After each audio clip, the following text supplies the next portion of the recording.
എന്റെ ഫ്രണ്ട് വാഹിദ പറഞ്ഞു തന്ന ശർക്കരയപ്പം അതാണ് ഇന്നുണ്ടാക്കുന്നത്. അതിന് വേണ്ടുന്ന ചേരുവകൾ നോക്കാം.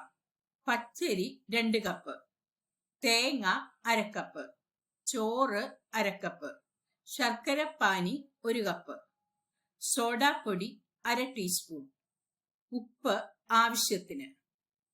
ഈ ചേരുവകൾ എല്ലാം ഒന്നിച്ച് അരയ്ക്കണം. ആവശ്യാനുസരണം വെള്ളം ചേർത്ത് ഇളക്കി 8 മണിക്കൂറെങ്കിലും വെക്കണം. ഈ അപ്പം സീസൺ ചെയ്താണ് എടുക്കുന്നത്. അതിന് വേണ്ടുന്ന ചേരുവകൾ: ചെറിയ ഉള്ളി അരിഞ്ഞത് 1/2 കപ്പ്, വെളിച്ചെണ്ണ 3 ടേബിൾ സ്പൂൺ.